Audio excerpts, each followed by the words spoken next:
ప్రశాంత్ వర్మ గారు సముద్రకని గారు చాలా బాగా చేశారు. తంది చాలా బాగుంది రోల్.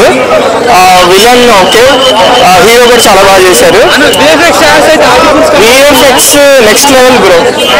అంటే యాక్చువల్లీ చెప్పాలంటే దానికన్నా ఇది చాలా బాగుంది. విఎఫ్ఎక్స్ ఆర్బిట్స్ కన్నా 10 times బెటర్గా ఉంది. యాక్చువల్లీ దీనికి థియేటర్స్ తక్కువ ఇచ్చారు కదా, దాని ఇంపాక్ట్ ఏమైనా పడుతుందా? సినిమా బాగుంది అంటున్నారు. సినిమా అయితే చాలా బాగుంది, ఇంకా ఎక్కువ థియేటర్స్ ఉంటే బాగుంది అని అనిపిస్తుంది. హనుమాన్ కాదు, హనుమాన్ హనుమాన్ సినిమా అసలు మన ఇండియన్ సూపర్ హీరో సినిమా, మన ఇండియన్ మైథలాజికల్ హీరో. మనం చిన్నప్పటి నుంచి ఆయన కథలు వింటూ ఆయన్ని కొలుస్తూ చాలా మోటివేషన్ తో పెరిగాము. ఇంట్లో వాళ్ళు చెప్తూ ఆయన మీద సినిమాలు చూస్తూ ఆయన ద్వారా ఒకరికి పవర్స్ వస్తే ఎలా ఉంటుంది, ఆయన ద్వారా ఒకరికి పవర్స్ వస్తే ఎలా ఉంటుంది, ఆయన మీద కూడా ఒక సూపర్ హీరో సినిమా తీయొచ్చు అని ప్రశాంత్ వర్మ గారు చూపించారు. చూపిస్తామని చెప్పారు, చేశారు, చూపించారు. Remember the name Prashanth Varma. మనం మార్వెల్ అవెంజర్స్ చూస్తాము, డీసీ బ్యాట్మెన్ కి ఎగబడి వెళ్ళిపోతాము. కానీ సార్ పెద్ద పెద్ద ప్రొడ్యూసర్స్ రాలేకపోయి ఉండొచ్చు ఈ సినిమాకి.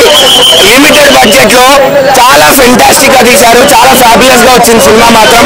సినిమా స్టార్ట్ అయిన క్షణం నుంచి క్లైమాక్స్ వరకు అసలు నాకు బయటికి రాబోతు కాలేదు. ఇంకా నాకు ప్రీ క్లైమాక్స్ ఇంకా క్లైమాక్స్ అయితే నా కళ్ళ ముందు ఇంకా అట్లనే ఉంది. అసలు అలా కళ్ళకు కట్టినట్టు అలా కళ్ళు కలపకుండా చూస్తూనే ఉంటాము. ఇలా క్లైమాక్స్ అయితే వెంటనే నిక్కబడుచుకుంటాయి సార్, అట్లా ఉంది.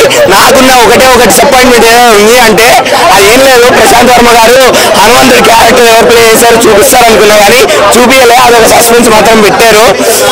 బట్ స్టిల్ కొత్త హీరో కాదు సార్, ఆయన చిన్నప్పటి నుంచి చేస్తున్నారు. మొన్న కూడా అదే అన్నారు ప్రెస్ మీట్ లో, సార్ కొత్త హీరో కాదు, చిన్న హీరో కాదు, నటన అంటే ఏంటో తెలిసిన హీరో. నటన అంటే ఏంటో తెలిసిన హీరో. తేజ సజ్జా గారు మీ టాలెంట్ కి మాత్రం హ్యాట్స్ ఆఫ్, జోహార్. ప్రశాంత్ వర్మ గారు మీ గట్స్ కి హ్యాట్స్ ఆఫ్.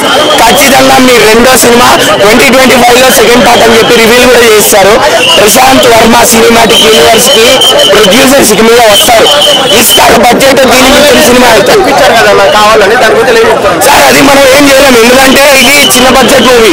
సో పెద్ద మూవీస్ కి కలెక్షన్లు కావాలి అంటే వాళ్ళకి ఫస్ట్ 2 days లో స్క్రీన్లు వచ్చేయాలి. ఒకవేళ మూవీ బాగాలేదని టాక్ వచ్చిందంటే వాళ్ళకి కలెక్షన్లు రావు. సో ఆబ్వియస్లీ ఆ ఫస్ట్ 2 days లో థియేటర్లు తక్కువ ఉంటాయి. ఖచ్చితంగా ఢీ కొడతాయన్న, ఖచ్చితంగా గుంటూరు కారం మహేష్ బాబు గారి సినిమాని ఢీ కొట్టే సత్తా హనుమాన్ కి వచ్చేసింది. హనుమాన్ కుంది, అది హిట్ కొట్టినా ఢీ కొడుతుంది, హిట్ కొట్టకపోయినా ఢీ కొడుతుంది. దీనికి మాత్రం ఖచ్చితంగా స్క్రీన్లు పెరిగి తీరుతాయన్న, అది మాత్రం guarantee. Sankranti first block buster Hanuman తో స్టార్ట్ అయిపోయింది. హనుమంతుడు టాలీవుడ్ కి శుభారంభం చేశాడు, అంతే. హనుమాన్ అందరూ ఖచ్చితంగా ఫ్యామిలీతో వచ్చి కలిసి చూడాల్సిన సినిమా. యాక్షన్ ఉంది, ఎమోషన్ ఉంది, సెంటిమెంట్ ఉంది. రవితేజ గారి వాయిస్ ఓవర్ తోనే కామిక్ టైమింగ్, తేజ సజ్జా గారికి రవితేజ గారికి ఉన్న కెమిస్ట్రీ చాలా బాగుంటుంది. ప్రతి ఎంజాయ్ చేస్తాం, ప్రతి పార్ట్ ఎంజాయ్ చేస్తాం.